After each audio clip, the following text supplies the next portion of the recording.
ఏ doctor గారి దగ్గరికి వెళ్ళినా ఐవీఎఫ్లు ఆపరేషన్లు వింటూ ఉంటారు. కానీ డాక్టర్ వైఎస్ బాబు దగ్గరికి వస్తే కామెడీ సినిమాస్ వస్తూ ఉంటారు. అది కూడా తెలుగు సినిమా చూపిస్తూ ఉంటాడు డాక్టర్ వైఎస్ బాబు. ఆ తెలుగు సినిమా ఇప్పుడు నేను చెప్పబోతున్నాను. బి వెంకన్న గారు, ఎన్ గాయత్రి గారు. బి వెంకన్న గారు బ్యాంక్ ఎంప్లాయీ అండి. గాయత్రి గారు హౌస్ వైఫ్. భర్త వయసు 39 సంవత్సరాలు, భార్య వయసు 32 సంవత్సరాలు. పెళ్ళయి 14 ఏళ్ళు అయ్యింది. వారు మన దగ్గరికి వచ్చి ప్రెగ్నెన్సీ పొందారు న్యాచురల్గా. ఎన్నాళ్ళు అండి? జనవరిలో వచ్చారు. జనవరిలో వచ్చారు. కన్ఫర్మ్ అయిపోయింది. ఎన్నాళ్ళు మందులు వాడు ఉంటారు సుమారు? ఒక టీకా plus 2 months medicine. 2 months medicine. అది వారు చేసింది. పెళ్ళయి 14 సంవత్సరాలు. 15 సార్. 15 years. ఏంటి దాంట్లో ఈయన సక్సెస్ స్టోరీ కామనే కదా. అయ్యో 35 years వాళ్ళు కూడా మీరు ప్రెగ్నెన్సీ ఇచ్చారుగా డాక్టర్ గారు, నెలలో 2 నెలల్లో. ఐవీఎఫ్లు పోయిన వాళ్ళు కూడా మీరు ప్రెగ్నెన్సీ తెప్పించారుగా డాక్టర్ గారు. ఇందుట్లో వింత ఏముంది?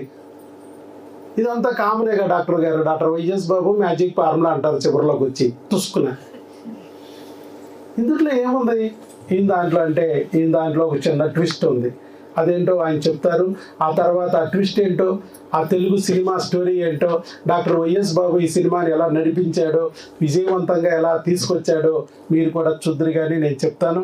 ఫస్ట్ వారి మాట విందాం. వెంకన్న గారు వారు పడిన బాధ ఏంటి, ఎంత ఇబ్బందులు పడ్డారు, ఏమేం బాధలు పడ్డారు, చివరికి భగవంతుడు ఏ విధంగా ఈ రకంగా మరి ఒక దారి చూపించి ఈరోజు ఇలా ఒడ్డును పడేశారనేది వారి మాటలు విందాం. చెప్పండి వెంకన్న గారు.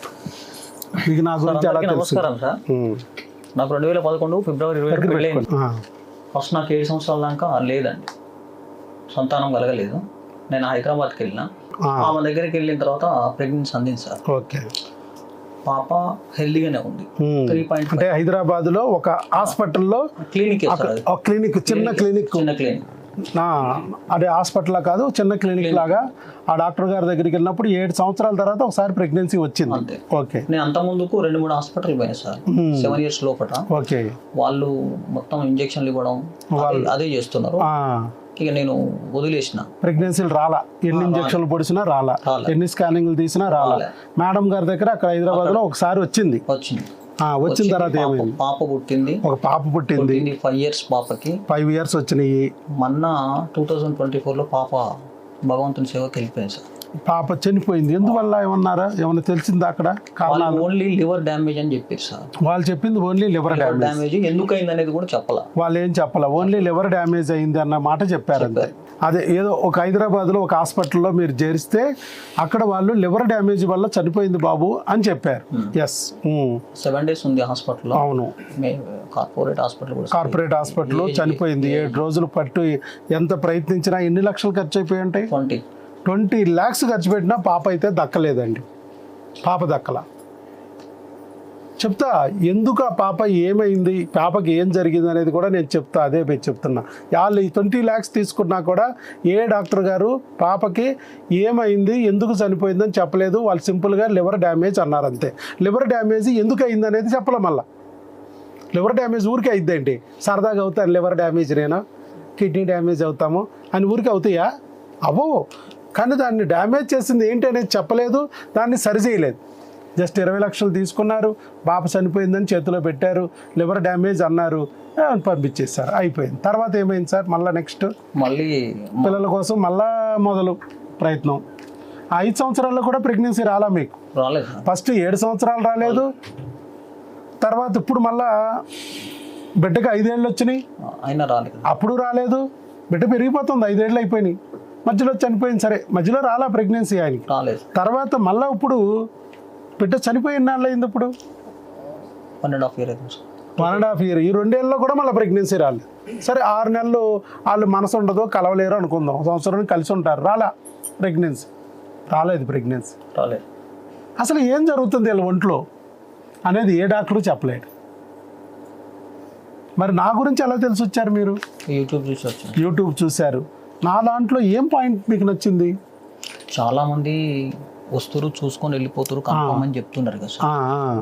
బయటనేమో మొత్తం కూడా ఇంజెక్షన్స్, స్కానింగ్స్, IVFలు, ఆపరేషన్లు అవి చెప్పి కొంచెం ఇబ్బంది పెడుతున్నారు సార్. బయట అంతా ఆ దందా నడుస్తుంది, చాలా పెయిన్ఫుల్ గా ఉంది, పెయిన్ఫుల్ ప్రొసీజర్లు జరుగుతుంది. ఉన్నది. అందుకనే నేను మీరు చూసి ఓన్లీ మెడిసిన్ ద్వారా అని చెప్పేసి వచ్చేసినాను సార్. ఇంగ్లీష్ డాక్టర్ కానీ మెడిసిన్ ఇస్తున్నాడు. మిగతా IVF సెంటర్లు ఆపరేషన్ చేసే డాక్టర్లు ఏం చదివాడు అదే చదివినా కూడా ఈయన IVF అంటలేదు, ఆపరేషన్లు అంటలేదు. అట్లీస్ట్ న్యాచురల్గా ట్రై చేస్తారంటాడు. చూద్దాం, పోతే ఛార్జీలు, వస్తే ప్రెగ్నెన్సీ అనుకుని మిర్యాలగూడ నుంచి ఇక్కడికి వచ్చారు. యూట్యూబ్లో వీడియో చూసి వచ్చాక ఎన్ని నెలల్లో వచ్చింది సార్ మీకు? నేను జనవరిలో వచ్చేసిన సార్. జనవరి నెలలో వచ్చారు. జనవరి 3వ తారీఖు వచ్చేసిన. జనవరి 3వ తారీఖున మన దగ్గరికి వచ్చారు. 3/1/2026. నాకు 9వ తారీఖు మెడిసిన్ వచ్చినాయి. 9వ తారీఖున మెడిసిన్ అందుకున్నారు కొరియర్ ద్వారా. నేను సండే రోజు ప్రెగ్నెన్సీ టెస్ట్ చేపిస్తే కన్ఫర్మ్ అయిందని తెలిసింది. ఇప్పుడు ఈ సండే అంతే సార్. అంటే ఒక ఆల్మోస్ట్ ఒక నెలన్నర అట్లా, అంతే, ఒక నెలన్నర 2 నెలల లోపలే అయిపోయింది, ప్రెగ్నెన్సీ కన్ఫామ్ అయిపోయింది. ఏం జరిగింది మరి? దాదాపు 15 సంవత్సరాల్లో ఒక్కసారి మాత్రమే వచ్చిన ప్రెగ్నెన్సీని, అది 7 ఏళ్ళు కొట్టుకుంటే ఒక డాక్టర్ గారు ఒక రప్పించారు కానీ ఆ బిడ్డను నిలబెట్టలేకపోయారు. డ్యామేజ్డ్ బిడ్డ. మరలా నా దగ్గరికి వచ్చాక పెళ్ళై 15 ఏళ్ళు అయినా కూడా నేను ప్రెగ్నెన్సీ రప్పించడానికి జస్ట్ 2 months సరిపోయింది. 2 నెలల్లో రప్పించాం మనం ప్రెగ్నెన్సీ. అది కూడా IVF లేదు, ఆపరేషన్ లేదు. ఏం జరిగింది దాంట్లో?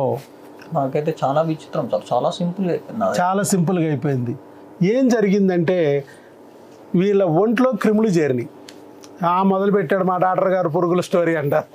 పురుగుల స్టోరీ మెయిన్, ప్రపంచాన్ని మార్చేస్తుంది పురుగుల స్టోరీ. ఇది పురుగుల సినిమా.